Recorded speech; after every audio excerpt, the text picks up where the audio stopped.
je vais commencer par, faire donner une petite définition de l'essichasme. L'essichasme, c'est un mot grec c'est un mot qui vient du grec, issυχάσμος, ou de issυχία, la racine issυχία, qui se traduit par immobilité, repos, calme, silence. Et elle est rentrée dans le langage de l'Église, dans le langage monastique, pour parler de cette paix intérieure, être en paix. Et cette paix est accompagnée par cette silence, garder la silence. Mais ce n'est pas seulement une silence, si on peut dire, une silence, une calme, une silence qui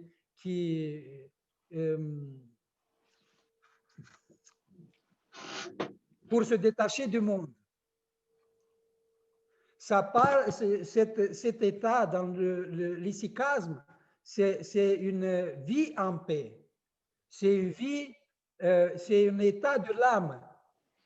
C'est un silence en Dieu et avec Dieu. Ce n'est pas un détachement du monde, mais c'est au contraire. On se connecte à Dieu et on se connecte au monde, mais d'une manière spirituelle, pour avoir un contact avec l'humanité, avec la création. Et je veux faire référence à deux pères de l'Église, des pères spirituels de l'Église orthodoxe. L'un, c'est Père Cléopas de Roumanie, qui a vécu au XXe siècle. J'ai eu l'occasion de le connaître. Il a été persécuté, il a vécu comme ermite dans les montagnes. Il était berger. Après, il est devenu un père très renommé. Et je pense qu'il y a un livre traduit en français sur sa vie du père Ioannique, qui était son disciple. Et il parle de 9 étapes de la prière. On le retrouve ça chez les pères de l'Église, mais il commence d'une manière toutes les étapes des plus bas jusqu'au degré les plus élevés. Et il parle d'une première étape de prière, c'est la prière des lèvres, de nos lèvres. On prie avec nos lèvres. Deuxième, il parle de la prière de la langue. Après, il parle du troisième niveau, prière de la bouche, avec notre bouche. Et par la voix, la quatrième étape. Ces quatre étapes de la vie de prière, de la prière, comme il le dit, comme le dit le psalmiste, avec ma voix je loue le Seigneur, de tout avec mes lèvres. Et c'est une tradition, on peut dire, tout à fait dans la tradition de l'Ancien Testament, du Nouveau Testament. Il dit que ces quatre étapes sont la base de notre relation avec Dieu, de notre vie de prière. On communique avec Dieu. Et c'est l'étape que je disais sur la prière personnelle, c'est la base, c'est l'alphabet de la vie chrétienne, de la vie de prière. Après, la cinquième étape, c'est déjà, on peut voir qu'il y a une saute qualitative dans la prière. Elle dit que c'est la prière de l'intellect, avec notre raison. Nous commençons à comprendre ce qu'on dit avec nos lèvres, avec notre voix. On commence à prendre conscience de ce qu'on dit, de ce qu'on prononce. Et c'est déjà, on commence à voir la profondeur de cette relation avec Dieu. La sixième étape de la prière, c'est la prière de cœur. C'est la prière de cœur quand notre raison, notre intellect descend dans le cœur. On voit que on a l'impression que c'est très simple, mais nous, comme le montre l'histoire du monachisme, l'histoire des moines, des icicastes, c'est très, très difficile. Parce que quand on comprend, c'est déjà bien. Mais parfois, et c'est toujours pour arriver à cet état, quand l'intellect descend dans notre cœur et se réalise cette unité, l'unité de l'homme, l'unité entre l'intellect et cœur, entre la vie matérielle, biologique et le spirituel. Il y a des tentations très subtiles qui veulent nous éloigner de cette relation. Et c'est un premier obstacle, c'est l'imagination. On commence à s'imaginer différentes choses, des belles choses. On connaît beaucoup de choses, on commence à croire qu'on connaît Dieu d'une manière intellectuelle.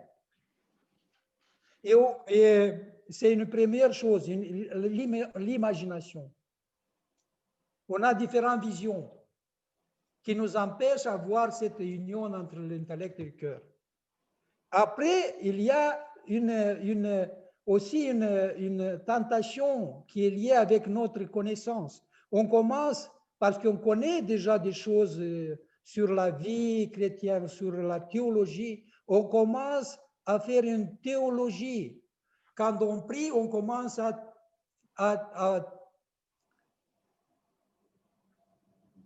développer un discours théologique. Et on, à la place de prier et de parler avec Dieu, on commence dans notre tête à avoir une sorte de dialogue sur la vie chrétienne, sur Dieu. Et ce sont des éléments très, très subtils. Et si on arrive à dépasser cette tentation qui nous empêche de prier et de communiquer avec Dieu, se réalise cette union entre l'intellect et notre cœur. Et là, on a comme dit Père Cléopas, on a des états une sorte d'amour, de paix, un feu intérieur, une douceur. Ceux qui parlaient Saint Séraphin et d'autres pères qui me parlent d'un état, l'apôtre Paul qui parle d'un état qu'on ne peut pas le décrire avec les mots. Et là, on peut avoir différentes dons de guérison, différents dons et on comprend notre état de faiblesse et de péché. Et on commence il parle on a un don de larmes. On commence à pleurer notre faiblesse, notre péché. Septième étape de la vie de prière, c'est la prière qui se fasse elle-même dans notre âme, dans notre cœur. Mais ce n'est pas le cœur physique. Et le cœur physique participe parce qu'il commence à battre dans le rythme de la prière. C'est quelque chose que nous commençons à le sentir dans notre vie. C'est quelque chose même si on dort, même si on se déplace, cette prière, elle continue à s'effectuer. Et même quand on dort, c'est pourquoi c'est important de s'endormir en prière. Parce que parfois, on peut constater que la prière, on se lève et la prière est dans notre tête, on se lève comme en prière. C'est une habitude qu'on exerce de telle manière qu'elle devient comme dit le père Cléopas, que c'est la quantité qui devient une qualité. Si on dit souvent les prières, même si on le dit d'une manière un petit peu formelle, parfois on ne comprend pas tout ou on n'est pas attentif toujours au texte qu'on lit, à la prière qu'on dit. Mais si on le pratique régulièrement et on l'organise, on commence à respirer, à avoir la prière dans notre vie.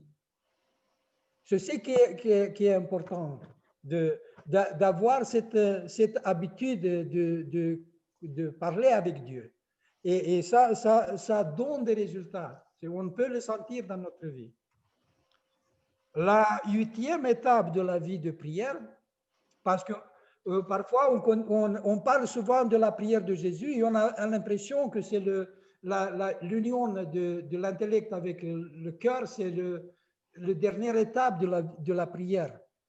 Mais il parle qu'il y a encore d'autres étapes de la prière.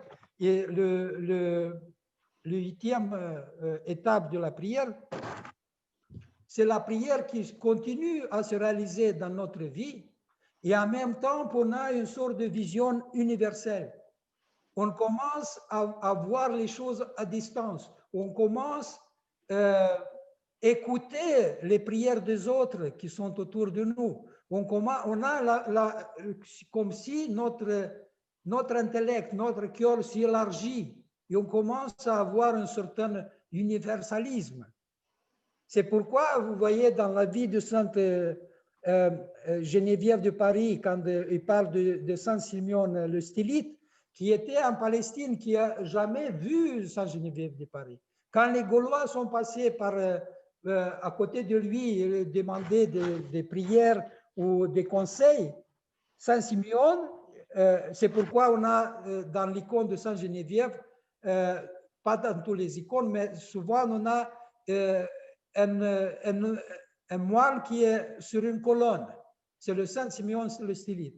Et Saint Simeon le Stylite a dit, vous me demandez, mais vous avez chez vous Sainte Geneviève. Vous avez Sainte Geneviève. Ça veut dire que les gens spirituels, ils arrivent à se connaître dans l'esprit, dans la prière. Et il y a un exemple très concret. Une étudiante grecque qui faisait ses études en Angleterre et qui venait se confesser chez Père Sophrone, c'est Saint Sophrone aujourd'hui.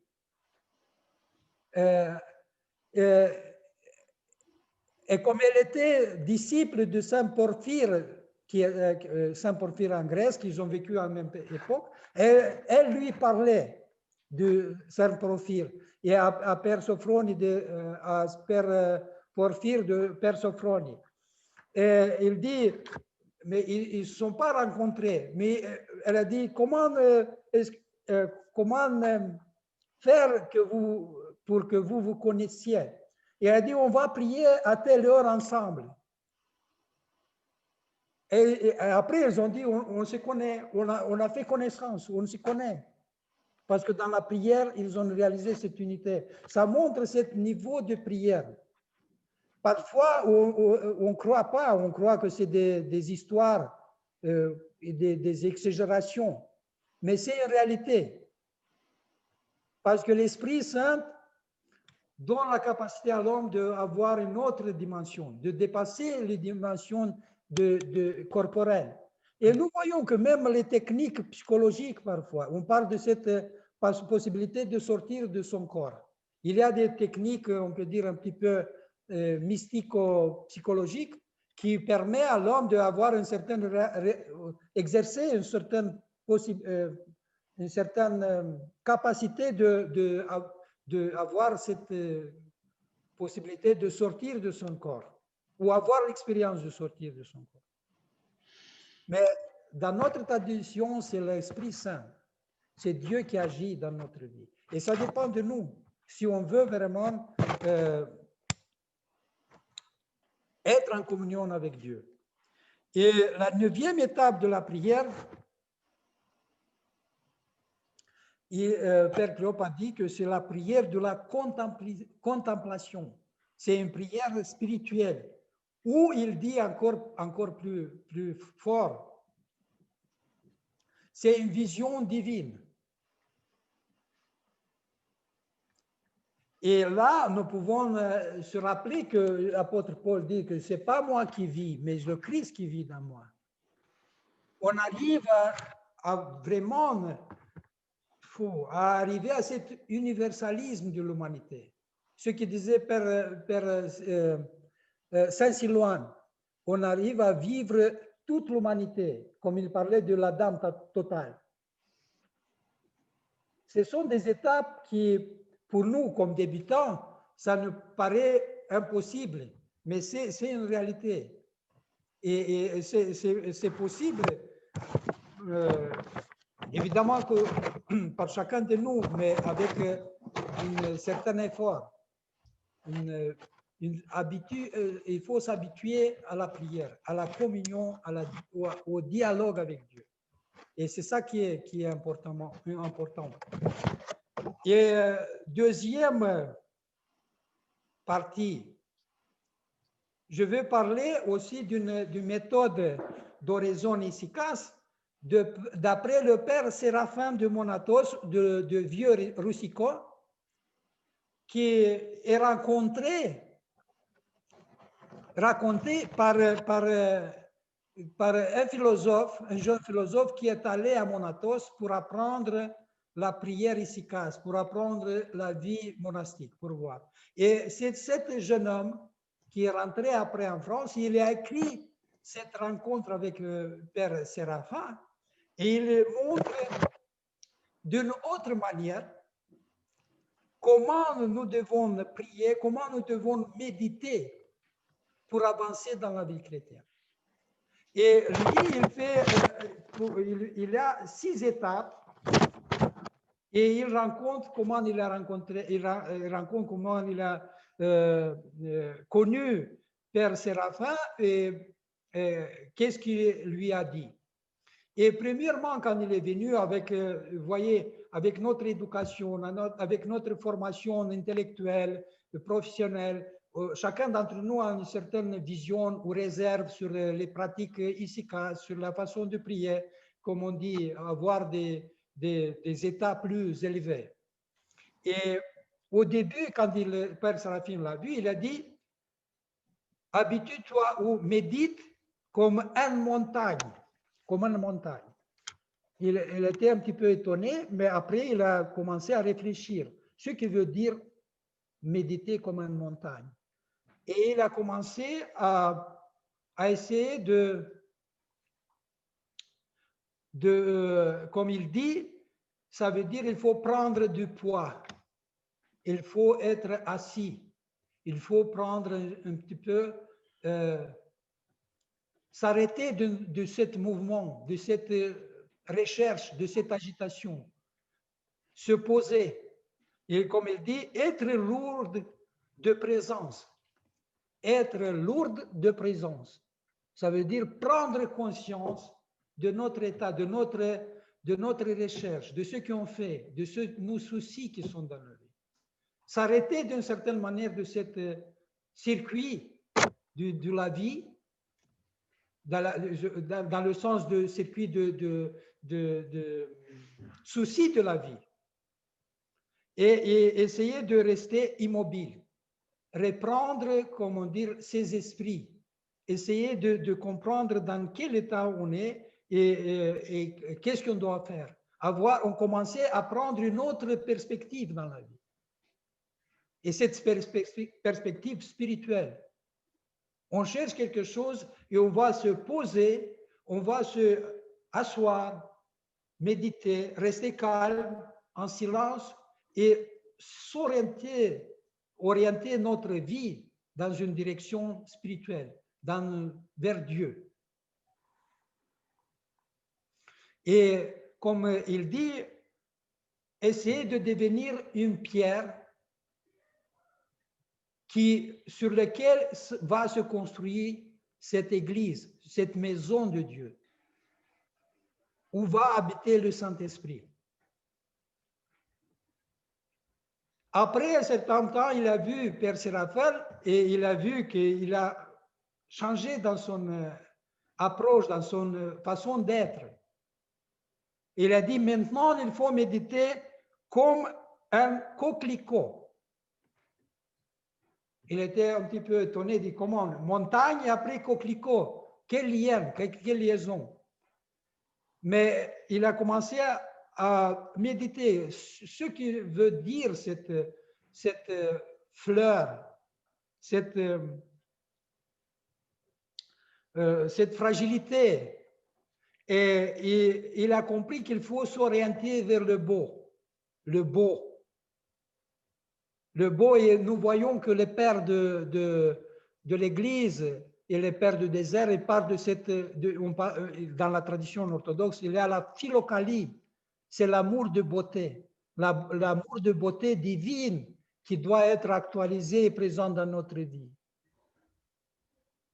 Et après, il faut voir comme la fleur qui suit dans sa vie, et suit la lumière, il suit le Christ, il suit le soleil. Nous voyons, il faut être orienté vers la lumière.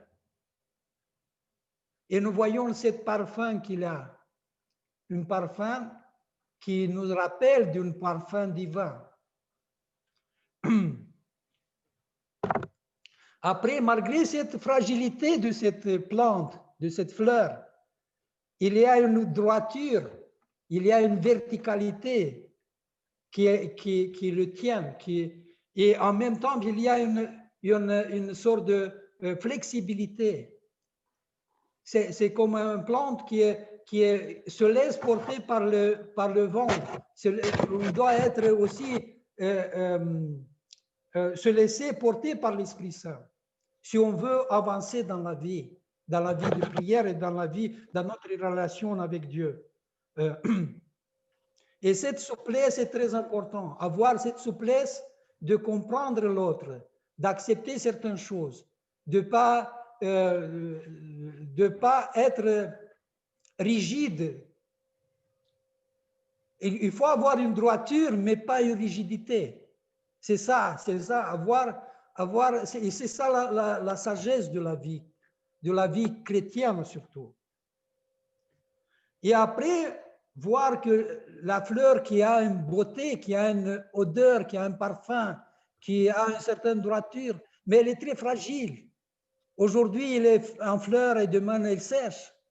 C'est cette fragilité de la vie.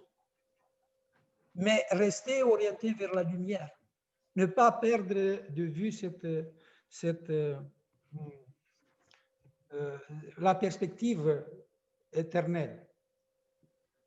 Après, quand il a vu déjà Père Séraphin son état de l'âme de ce jeune homme, il a dit de méditer comme l'océan. Et il a commencé à comprendre que quand tu regardes l'océan, tu vois le flux et reflux. Et c'est aussi les vagues de la vie, les vagues qui sont dans notre vie. Mais on apprend aussi à respirer et à expirer. Notre façon de prier, de parler avec Dieu. Que cette prière soit comme si elle devienne propre à nous. Comme on respire, on parle avec Dieu. C'est pourquoi dans la technique de prière efficace, il y a le souffle a importance. Quand on inspire, on dit Seigneur Jésus-Christ, Fils de Dieu, on expire, aie pitié de moi pécheur. Il y a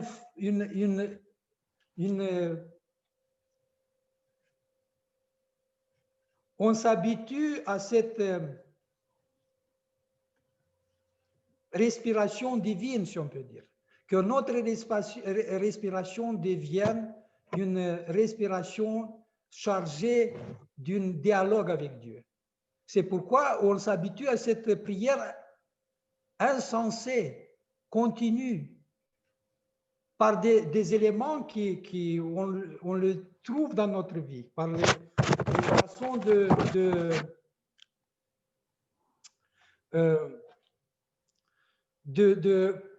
comment gérer ce rythme de notre respiration, de notre vie.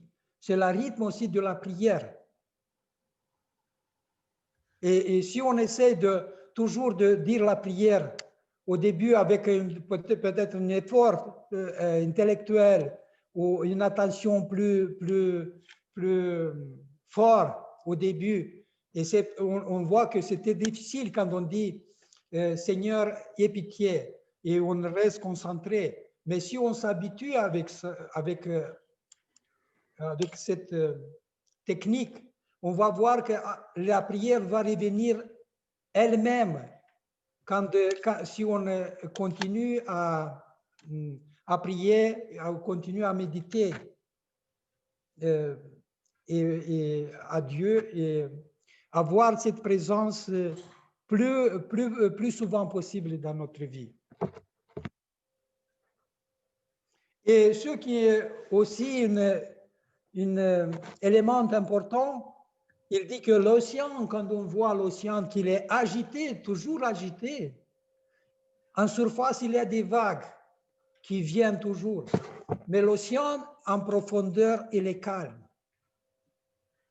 Et cette perspective de profondeur qui est importante dans cet état. Avoir cette profondeur, de voir les profondeurs où il y a le calme. Et aussi cette perspective de visible et invisible. Déjà, on essaie d'avancer vers l'éternité, vers le monde invisible, s'habituer avec cette présence dans notre vie. Et on change d'attitude dans ce qu'on fait dans notre vie. La quatrième façon de méditer, Père Séraphin lui a dit de méditer comme un oiseau. Et il était toujours étonné parce qu'il avait des modèles de méditation qui étaient parfois, il considérait que sont contraires. Le montagne, le coquelicot, l'océan, c'est quoi cette diversité qui parfois on croit que sont contradictoires. Mais petit à petit, il commençait à comprendre que cette profondeur de notre attitude devant Dieu et comment faire que cette présence devienne réelle dans notre vie. Et cette méditation est caractérisée par cette roucoule des oiseaux. Il dit comme les oiseaux qui roucoulent doucement et d'une manière assez familière, cette chaleur de relation quand ils roucoulent.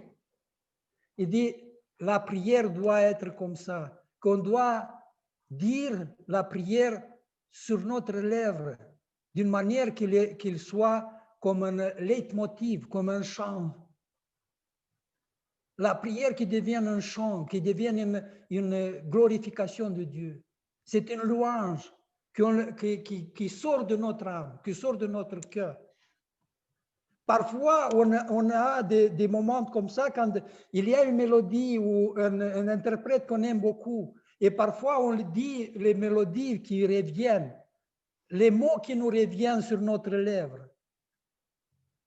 Et c'est ça la situation, mais évidemment que c'est plus profond parce que ça sort de notre cœur. Il y a une sorte de arrière-fond d'une mélodie qui est toujours dans notre vie, dans notre cœur, dans notre intellect. Et nous voyons, c'est...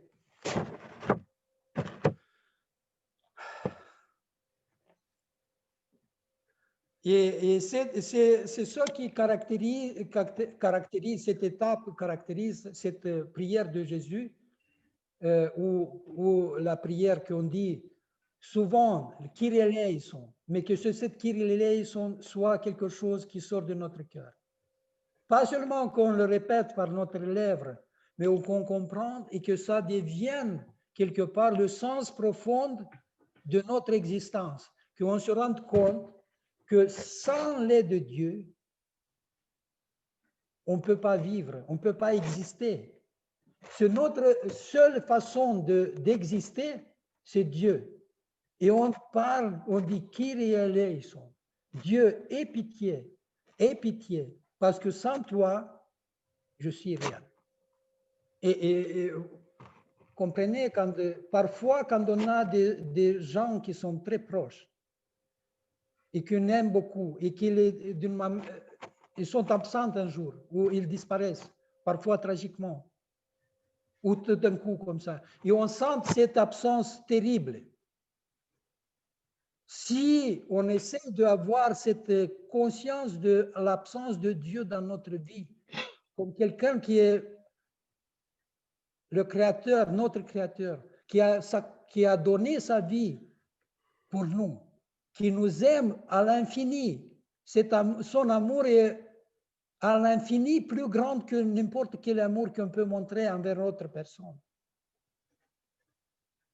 Et là, si on commence à méditer et comprendre que c'est vraiment sans Dieu,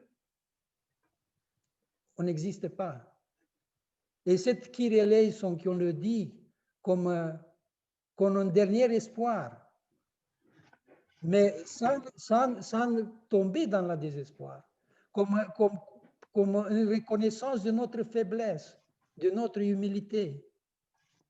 Et on le dit comme ça, que Kyrie eleison, comme on respire, ça devient vraiment un état de l'âme. Et nous voyons que cette étape passe pour sensibiliser notre âme, notre intellect, pour faire que notre vie vibre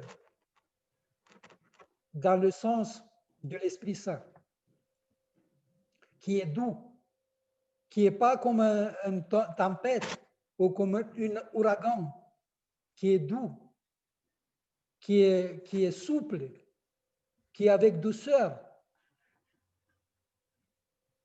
Et nous devons s'habituer à cette présence et être attentifs à ce qui se passe dans notre vie. Cinquième façon de méditer, Père Seraphim le dit, méditer comme Abraham. Abraham,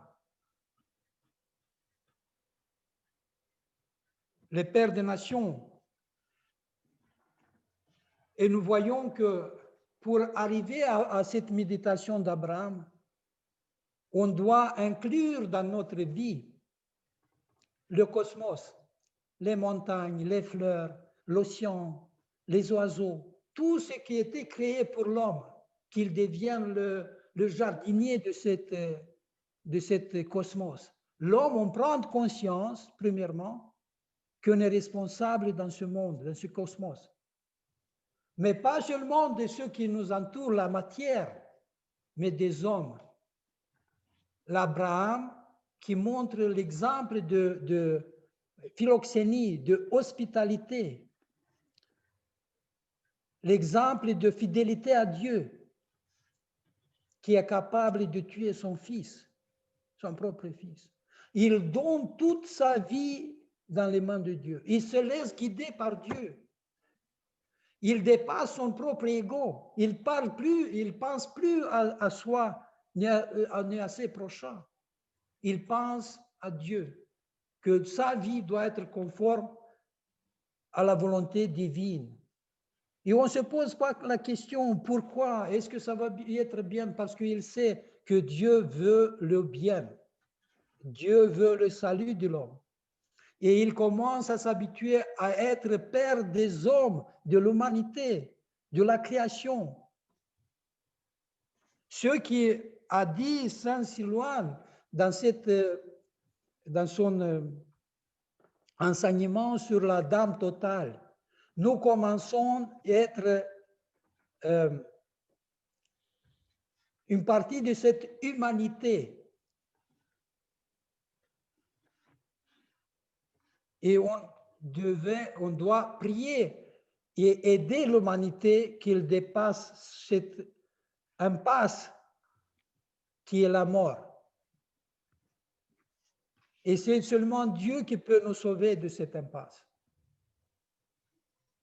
C'est pourquoi l'exemple d'Abraham nous montre que dans notre cœur, dans notre vie, le centre doit être Dieu, doit être Jésus-Christ. Et nous voyons que c'est pourquoi Dieu a pris chair pour nous montrer vraiment que dans notre chair, on peut dépasser notre condition humaine. C'est pourquoi les saints comme Marie égyptienne, comme Saint Silouan, comme Saint Grégoire Palama et d'autres nous montrent, Saint Antoine le Grand et d'autres nous montrent que cet exemple du Christ est une réalité qu'on peut l'expérimenter dans notre vie, qu'on peut le vivre dans notre vie. Ce n'est pas une théologie abstraite.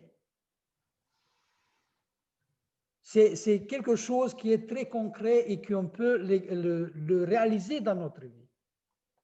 C'est pourquoi Dieu dit que je suis saint et vous devez être saints.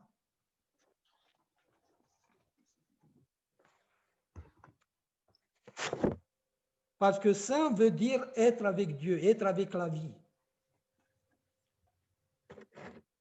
Et la dernière étape de méditation, le 6e étape, c'est méditer comme Jésus. Et là, Père Séraphin dit que dans cet état, seulement le Saint-Esprit qui peut enseigner l'homme comment il doit être. On ne peut pas expliquer par les paroles, parce que chaque être, chaque personne est totalement différente. Il y a tellement... les dons de Dieu sont différents. Et là, chacun réalise d'une manière personnelle aussi ces démons. Mais on arrive à vivre, comme l'apôtre Paul dit, que c'est pas moi qui vis, mais le Christ qui vit. On devient Christophore ou Théophore.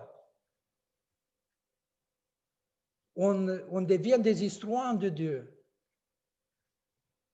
Et c'est difficile à expliquer, mais quand on rencontre des gens qui vivent dans cet état, ou dans une étape proche de cet état, on n'a pas besoin de mots, on n'a pas besoin de discussion. On peut poser évidemment des questions, on peut avoir des réponses, mais on sent une présence, on sent une autre présence, on sent une autre réalité qui existe. Ce qui se passait dans ce dialogue avec de Saint-Séraphin de Sarov, avec Motovilov, qui se demandait qui est cet Saint-Esprit? Je ne vois pas, je ne sens pas le Saint-Esprit. Et Saint-Séraphin lui a dit, regarde-moi. Et petit à petit, il a commencé à devenir comme une lumière. Il dit, je ne vois plus ton visage, tu es plus resplendissant que le soleil. Et Saint-Séraphin lui dit, mais je te vois de pareil, tu es pareil comme moi. Et il sentait une paix profonde, une chaleur profonde, un amour profond. Et ce qui est intéressant, c'est se passait pendant l'hiver, où il y avait des neiges. Mais cette chaleur intérieure, cette chaleur n'a pas fait que la neige fonde. C'est une chaleur de Saint-Esprit, qui est une autre réalité. C'est vraiment une autre réalité qui est présente,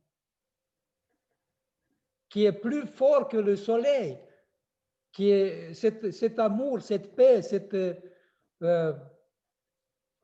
harmonie intérieure, qu'on ne peut pas les décrire avec les mots. C'est pourquoi Saint Séraphin a dit, si quelqu'un a la paix dans son cœur, il peut sauver des milliers autour de lui. Il parlait de cette paix de Saint-Esprit, pas seulement une paix. Vous voyez, quand on veut se reposer, rester calme, une sorte de silence, une sorte de méditation pour se détacher de nos problèmes. C'est notre état qui dépasse une réalité psychologique. C'est une réalité qui vient de l'éternité. C'est le Saint-Esprit qui est présent. Et il nous appelle d'être confiants dans cette expérience et d'avoir le courage d'avancer dans cette direction. Parce que c'est ça que Dieu veut qu'on fasse dans notre vie. C'est ce qu'il veut qu'on goûte cette grâce. C'est pourquoi les pères du désert ne voulaient pas rentrer dans les villes. Ils ne voulaient pas venir, même pour aider les autres. Mais nous voyons que très souvent, Dieu demandait aux pères du désert de venir pour aider les autres, pour faire des miracles, pour faire des guérisons, pour enseigner. Parce que Dieu veut sauver les autres aussi. Même si les pères qui restaient là-bas, ils ne voulaient pas. Parce qu'ils savaient que s'ils partent de là, ils vont perdre cette grâce, cette paix, cet amour, cette présence de Dieu. Et Saint-Silouan raconte ça, que même un seul pensée mauvais contre notre prochain peut éloigner cette grâce. Et il ne voulait pas quitter cette grâce.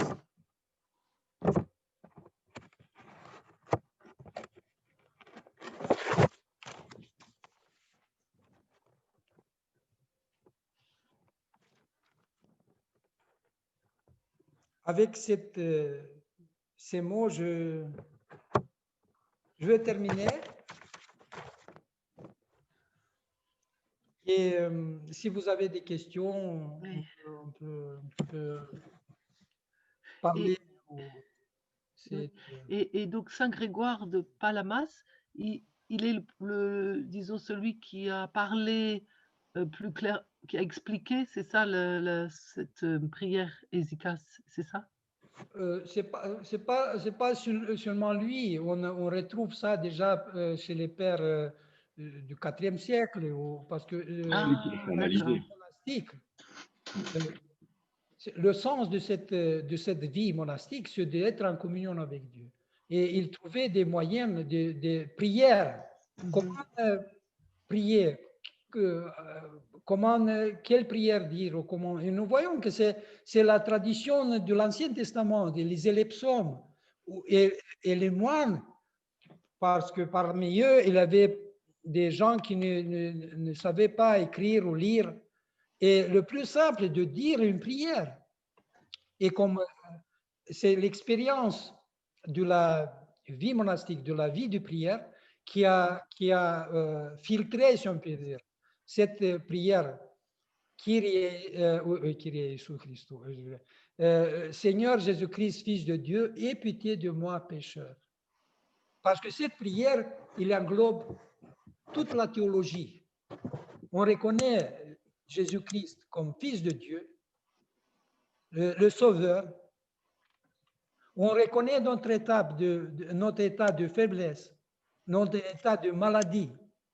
Et on demande à Dieu qu'il nous aide, qu'il ait pitié de nous et qu'on puisse rester en communion avec Dieu. On reconnaît, on veut suivre la volonté de Dieu. Et même après, les pères, une prière encore plus courte que Seigneur Jésus-Christ, Fils de Dieu, aie pitié de moi, pécheur. C'est Kyrie eleison, seulement Kyrie eleison. Dieu ait pitié de moi. Et c'est déjà toute la théologie est là.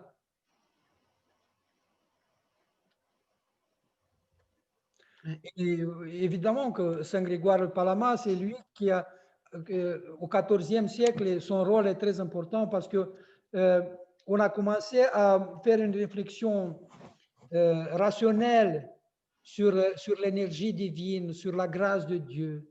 Et c'est lui qui parle de cette énergie incréée de Dieu. Cette grâce qui vient de Dieu, c'est une énergie qui est divine. Ce n'est pas une énergie qui a été créée, mais c'est Dieu lui-même qui se partage, qui se donne en nourriture spirituelle à l'homme. Comme pour la On transfiguration. parle de cette déification de l'homme. Parce que cette énergie qui vient de Dieu, elle transforme l'homme. Et c'est pourquoi nous vénérons les reliques qui montrent, qui sont des témoignages de cette grâce qui change la matière. Aussi.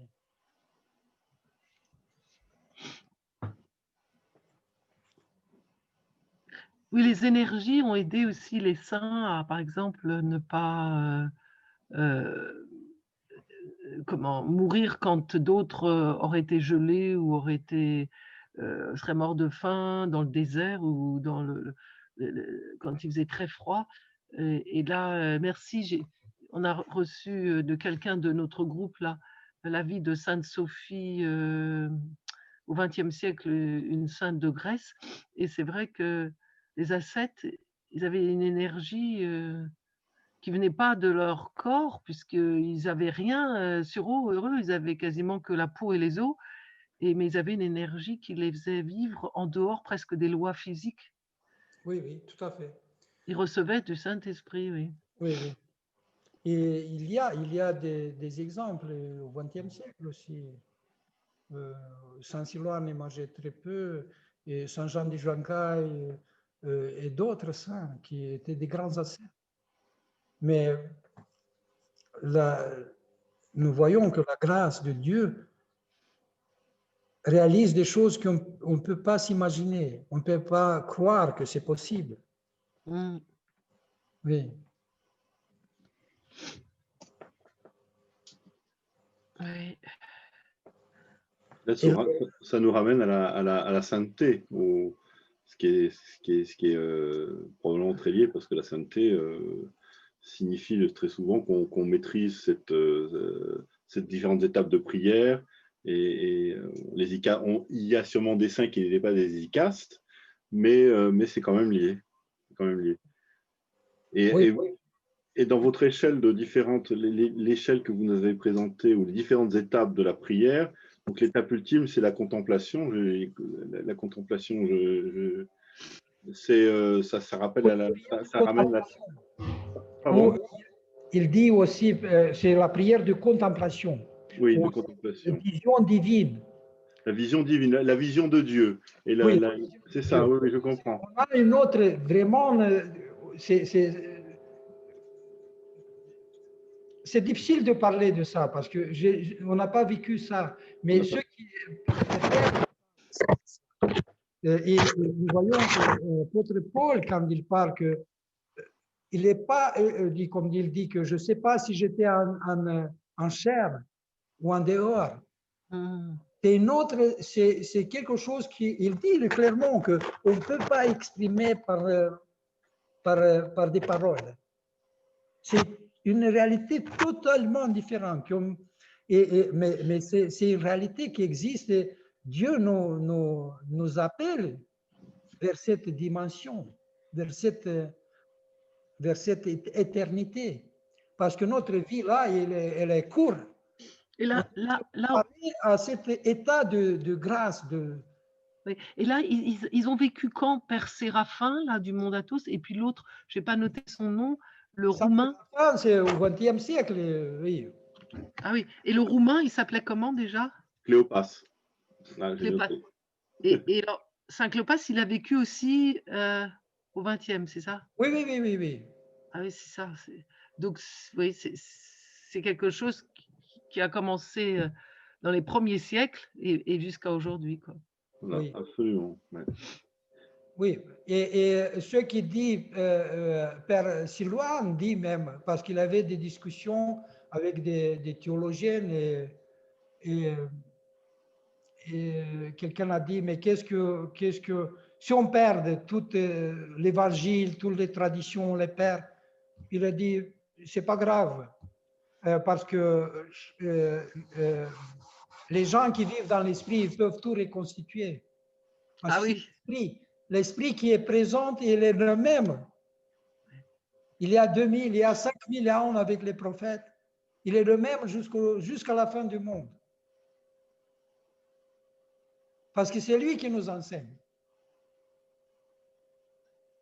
Et c'est pas notre petit raisonnement un peu limité, oui. Mais d'ailleurs, en Occident, ils aiment beaucoup Saint-Silouan et ses écrits. Je pense que les chrétiens en Occident, ils ont ce besoin, ils doivent ressentir aussi ce besoin d'efficace, enfin Mais parfois, je pense qu'on aussi, on minimalise aussi la tradition occidentale. Par exemple, quoi? On minimalise. On minimalise l'expérience spirituelle en Occident. Par exemple, j'étais à Solesmes. Mhm. Et tu vois que l'esprit des moines et les gens qui vivent, c'est une vie de prière. Oui, Ils sentent cette présence. bien sûr. Il y a des monastères qui sont depuis 1500 ans et continuent cette expérience. C'est énorme et tu sens que c'est réel, cette grâce, cette présence de l'Esprit Saint. Non, pas cette approche efficace. Mais c'est vrai qu'on a eu en Occident une autre prédilection, si on peut dire. On a voulu exprimer d'une manière rationnelle ce qui est indicible. Bien, d'expliquer le mystère. Et parfois, on a poussé les choses trop loin, si on peut dire.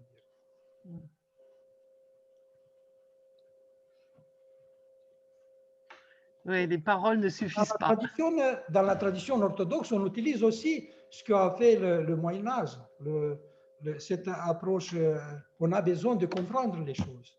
On utilise dans les écoles de théologie les arguments rationnels pour parler de l'existence de Dieu, pour parler de présence de Dieu dans notre vie, pour expliquer notre foi. Les dogmes, c'est des concepts rationnels sur le mystère de l'incarnation, sur le mystère du Saint-Esprit, de la Trinité. Mais évidemment que le langage est toujours insuffisant pour expliquer ce mystère. Mais la lumière incréée, c'est celle de la transfiguration du Christ. Oui, la transfiguration.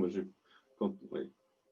Et ça, en Occident, ils doivent. Enfin, je ne sais pas en quoi ils peuvent dire que c'est une lumière. Enfin, pourquoi rejetterait-il la lumière incréée? C'est ça que je ne comprends pas trop, mais bon, c'est pas grave. Oui, il y a des Parce qu'il y a tellement de choses incréées dans les miracles de Dieu. Donc, oui. Je ne sais pas, c'est peut-être une minorité de gens trop intellectuels en Occident. Non, mais quelque part, je trouve que l'homme voulait expliquer du point de vue rationnel comment les éléments avec lesquels on a une présence de Dieu dans notre vie, la grâce, le Saint-Esprit. Et nous voyons que depuis le début du christianisme, on se posait la question si Jésus-Christ était le Fils de Dieu, s'il était homme, s'il était Dieu, pourquoi, s'il y a une volonté ou deux volontés, s'il y a une énergie ou deux énergies. Toutes ces questions sont développées. Et après, on parle de cette énergie. C'est quelle sorte d'énergie? C'est l'énergie qui sort de Dieu ou non? C'est une énergie qui a été créée. C'est le débat qui continue jusqu'aujourd'hui. Ah oui. Créé par Dieu, quoi. Oui, oui. Ou est-ce que ça fait partie de sa nature? Oui. Mais nous voyons que... Mais c'est peut-être pas très important pour nous de savoir ça. Enfin, je sais pas. Vous voyez, il y a c'est notre nature humaine. On est curieux, on veut le savoir. Mais c'est vrai que Saint Porphyre, par exemple, quand il parle que Dieu peut nous découvrir le sens du cosmos, de l'univers. Si on va lui demander, il va nous le révéler. Mais pour nous, ce n'est pas important. Parce que pour nous, le plus important, c'est le salut de notre âme. Oui. Est-ce que cette connaissance va nous aider pour le salut de nos âmes? Il peut être utile, il peut être nécessaire, mais si Mais si les gens se posent des questions, ils veulent le connaître, Dieu va lui révéler. Il va trouver les réponses. Mais cette démarche doit être sincère et honnête avec Dieu. C'est un désir qui sort de notre intelligence, de notre âme. Et dans ce sens-là, il y a une histoire d'un moine qui a vécu dans un monastère et il ne comprenait pas les phrases. Un jour, c'est comme 1000 ans, et 1000 ans, c'est comme un jour. Il méditait à ça, il se posait la question et demandait à Dieu comment, je ne comprends pas comment ça peut être. Et un jour, il est sorti de l'église après l'office, il a vu une très belle oiseau, tellement beau qu'il ne pouvait pas Il a continué, il voulait l'attraper. Mais il est allé plus loin, et tout d'un coup, il s'est retrouvé dans une forêt. Il se trouvait dans une forêt. Et après, cet oiseau s'est envolé, il est revenu, il est retourné dans son monastère. Il rentre dans le monastère, il voit qu'il y a des choses qui ont changé. Il voit qu'il y a d'autres moines, il y a d'autres visages qu'il ne connaissait pas, d'autres ornements qu'il n'avait pas à l'époque. Il rentre et les gens le voient et disent, mais qui es-tu? Les gens les moines qui étaient au monastère ne le connaissaient pas. Il dit, mais je suis moine de ce monastère. Il dit, mais de quelle époque? Il était étonné aussi. Il a raconté son histoire et il a compris qu'il était déjà, il avait quelques siècles qui sont passés. Et évidemment que les moines ont compris. Il a dit, mais pourquoi c'est passé? Il a dit, j'avais les questions, comment un jour peut devenir 1000 ans comme un jour. Et il a compris quand il a vu que c'est une autre dimension. Ce n'est pas milliards comme on calcule. Un jour n'est pas comme... c'est notre perspective parce que Dieu est en dehors du temps. Quand on vit dans la dimension divine, dans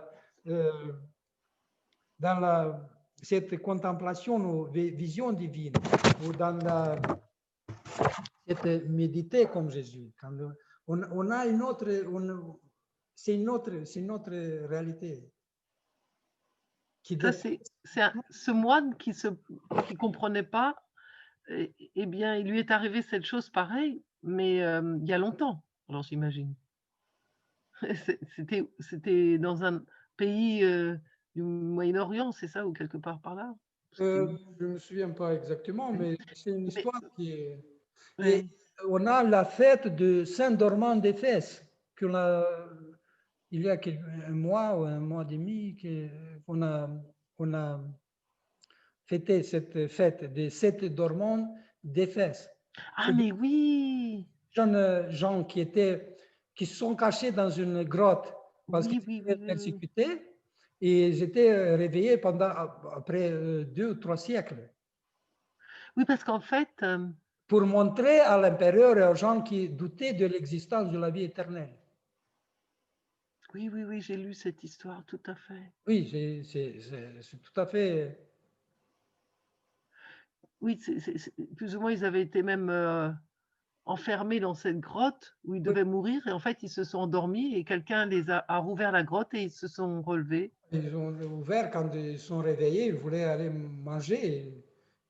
Ils sont allés au marché, et ils ont vu que c'est totalement notre époque. C'est ça. Oui. C'est fou, hein? Oui. Et comme on ne connaît pas le futur, alors enfin, sauf les saints, ils voient à travers le temps, ils sont moins soumis au temps que nous. Nous, on est très... Souvent, ils connaissent leur mort d'avance, etc. Nous, on ne sait rien sur le futur. Mais ça peut être bénéfique pour nous. Parce que est-ce qu'on peut porter ce qu'on peut savoir? Oui, c'est difficile. Parce Oui. que nous voyons que les gens qui avaient cette don de connaître l'avenir, ils étaient dans la prière encore plus, parce qu'ils voyaient que le monde se dirige vers le fin. Mm, Et nous avons l'Apocalypse qui parle de ça. mm. Et nous, si on est attentif à ce qui se passe dans le monde, dans la création, on voit ce réchauffement climatique, cette crise écologique qui existe. Ça correspond à ce que l'Apocalypse nous dit. Et nous voyons que les choses vont être encore pires. Ils vont dégrader parce que l'homme, nous voyons qu'on ne veut pas, avec le confinement aujourd'hui, on voit que nous ne voulons pas renoncer à certains conforts qui existent.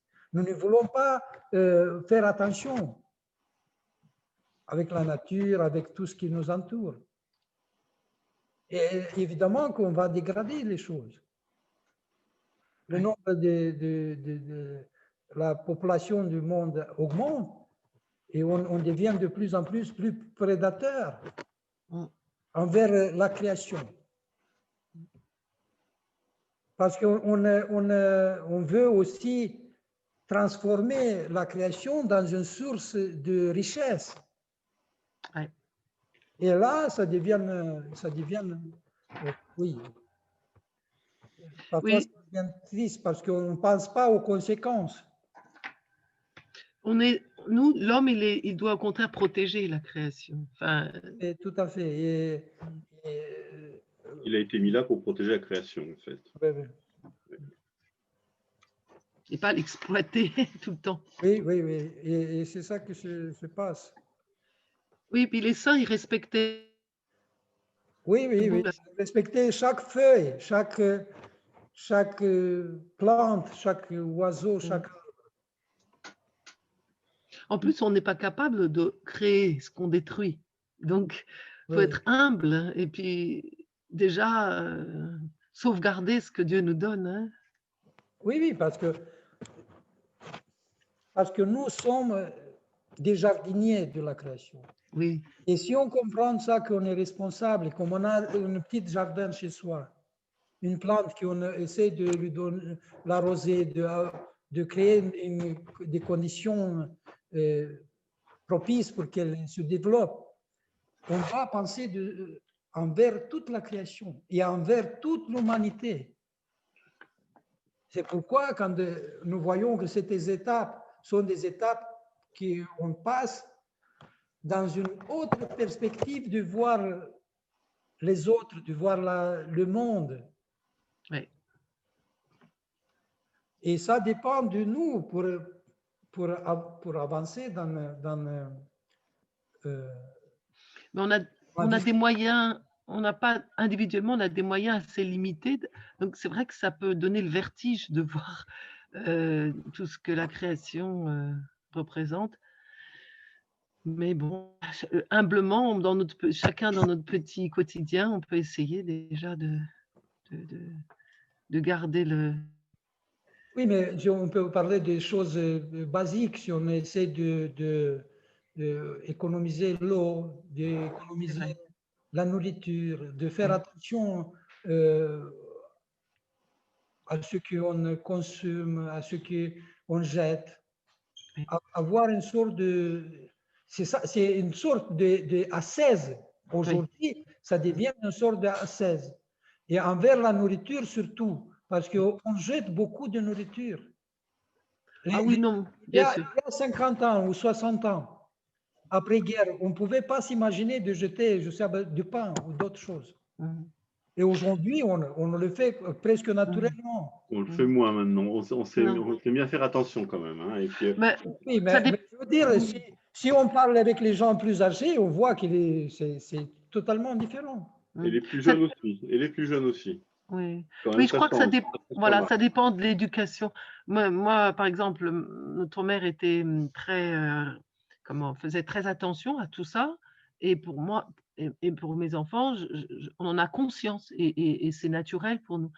Mais quand vous parlez d'ascèse, on en est loin parce que même sans jeter la nourriture, on a l'habitude de notre confort, de manger à notre faim, même un peu plus, enfin et puis, d'avoir bien chaud et d'avoir beaucoup de enfin, c'est pour ça que on est tellement admiratif des ascètes parce qu'on c'est comme une autre planète, qu'on en est très, très loin, quoi.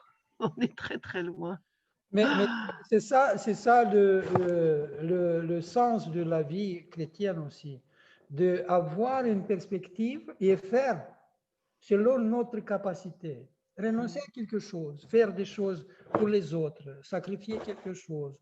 Et c'est ça qui est important. Si on commence à faire des petits pas, peut-être un jour, on pourrait faire des plus grands pas. Avoir dans l'esprit cette perspective que notre vie est précieuse, il faut le développer et le développer dans le sens spirituel, que la grâce de Dieu soit présente dans notre vie.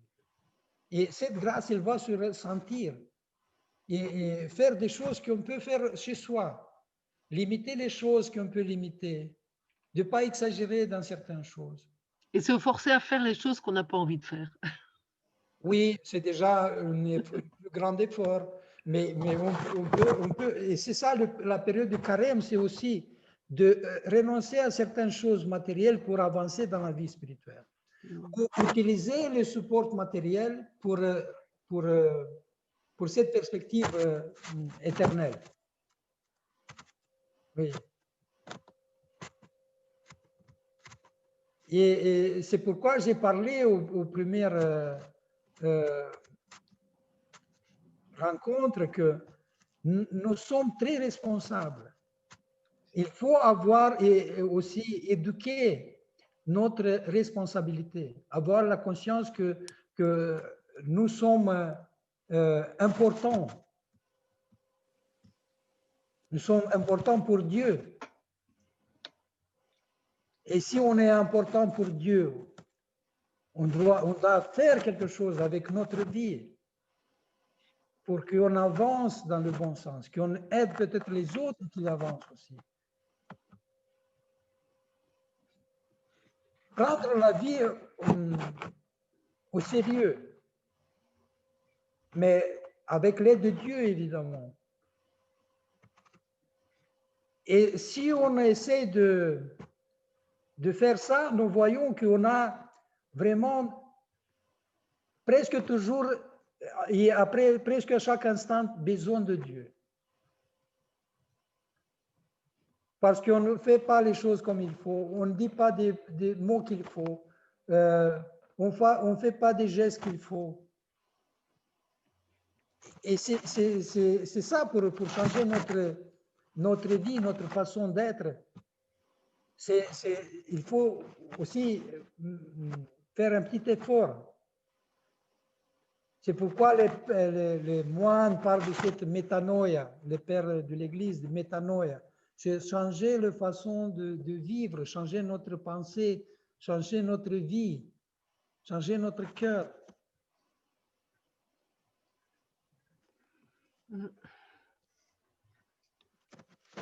C'est bien.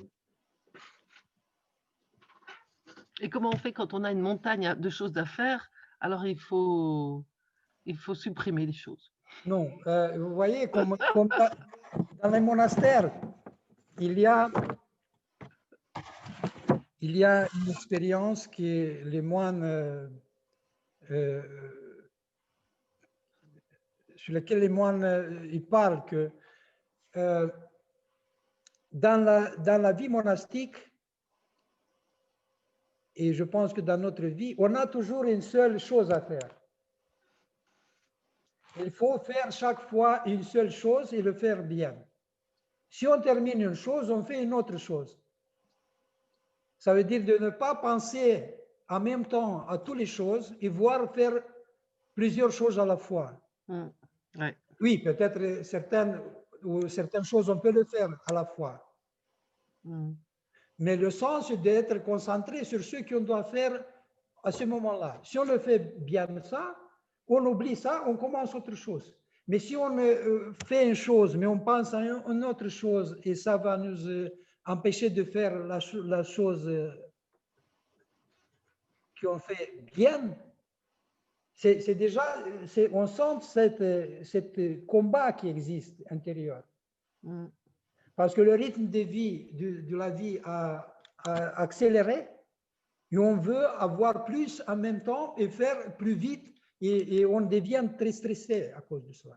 Oui. Parce qu'on n'arrive pas, on ne reconnaît pas notre faiblesse, on veut avoir plus de choses, et ça veut dire qu'on se disperse, et on perd cette unité. C'est pourquoi c'est important de se poser, comme on dit, être présente dans une chose, le faire, et s'habituer à faire les choses à son tour.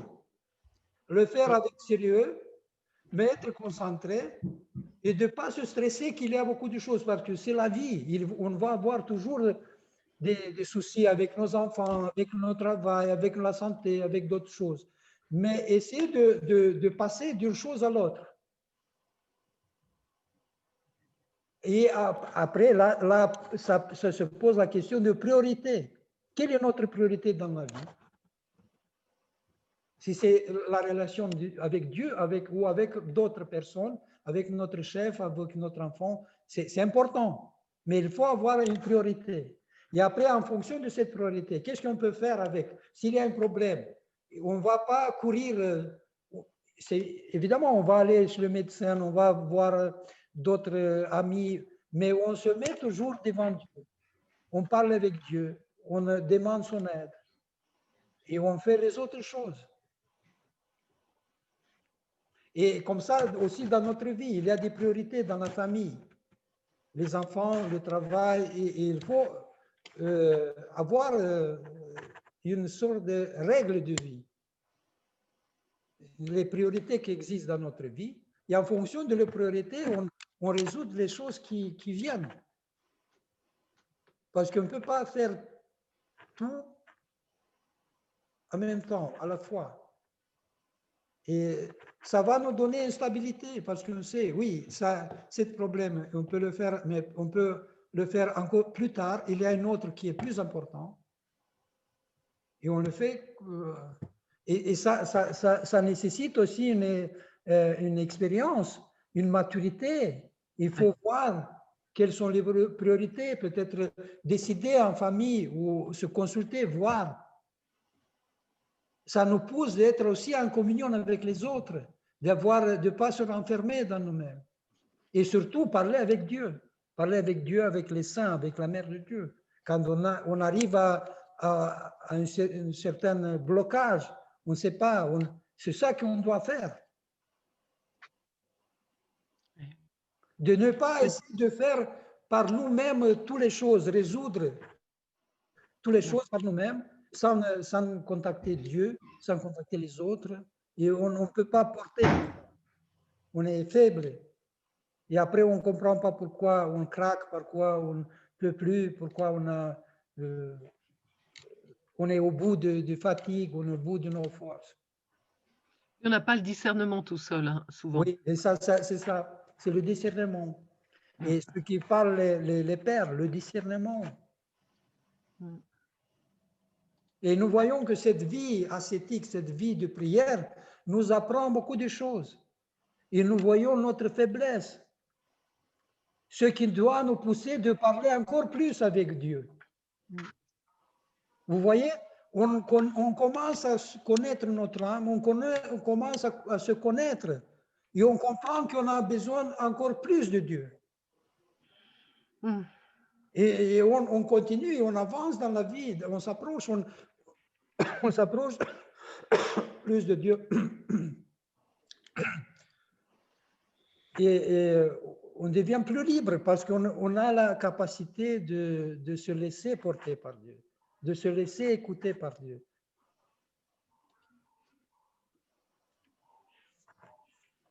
Oui, c'est un mot d'ailleurs un peu paradoxal. On devient plus libre, mais on se sent quand même avec des obligations permanentes, quoi. C'est une liberté spéciale, quoi. parce qu'on devient plus libre envers le péché. Ah, On se débarrasse exact. du péché. Exact. Parce qu'on a confiance en Dieu que c'est lui qui veut notre bien, c'est lui qui veut notre salut, c'est lui qui est la vie.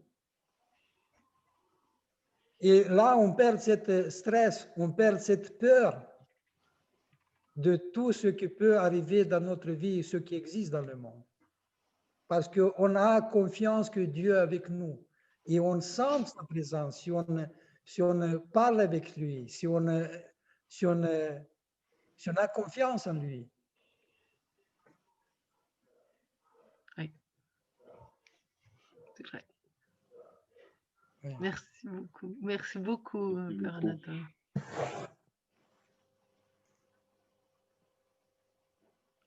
Bon. Bien, s'il y a d'autres questions, parce que oui, c'est déjà Oui. Un peu prolongé, pardon. Bon, je voulais demander l'expérience de la prière. Comment vous le trouvez, Kate? Est-ce que les gens qui sont inscrits ont lu les catéchismes qu'on a partagés? Alors, moi, je suis pas un bon exemple, moi, parce que j'ai lu très peu Ouais. et j'ai ben, souvent, j'ai commencé par l'évangile et j'ai écouté d'autres choses sur les canaux orthodoxes et c'est un peu une sorte de solution de facilité d'écouter d'autres et non pas de lire soi-même. Donc voilà, je reconnais que… Oui, mais c'est un bon début parce que c'est vrai que c'est c'est une sorte de courage, une sorte de passer une barrière quelque part même psychologique, de commencer à faire toi-même quelque chose. Voilà. On est habitué dans la société de l'information d'écouter radio, télé, voir de voix de l'extérieur. Ouais. Et c'est aussi une habitude. Il faut revenir à une certaine normalité qu'on soit nous-mêmes, soit qu'on devienne Voilà. des porteurs de cette parole. Oui. Oui, on se fait happer par ces moyens multimédia là, et en fait, prendre du temps pour prendre le livre, le psautier, Oui. et se donner ce temps, ça devient presque une exception, quoi. Enfin, c'est terrible. Oui, oui, ça montre notre état qu'on est vraiment prise dans l'autre souci du monde. Que ça, oui. C'est pourquoi c'est important, le montagne, vous voyez, rester 5 minutes calme, respirer, méditer sur ce qu'on a fait Et aujourd'hui. puis, j'ai oublié l'horaire. Même si on dit 2 ou 10 fois Kyrie, mais qu'on le dit, que ça sort de notre cœur, de notre âme, que ça soit sincère. Et c'est comme ça qu'on commence, qu'on continue, et on va voir le goût de la prière, on va avoir le désir de continuer la prière, d'avoir une relation avec Dieu. En tout cas, on continue le matin de 8h à 9h, le soir de 8h à 9h. Et le psautier, je veux demander à Evgenia qu'elle envoie aussi pour cette semaine des catéchismes qu'on change un petit peu, ce n'est pas les mêmes catéchismes. Mais on peut continuer, je pense, pour cette semaine, de faire les mêmes catéchismes qui ont été inscrits la semaine dernière. Oui. Je crois aussi, oui. Comme ça, le langage de psautier, elle n'est pas facile et il faut s'habituer aussi avec le langage du psautier. Oui. C'est nécessaire, c'est utile si on répète même plusieurs fois. Oui.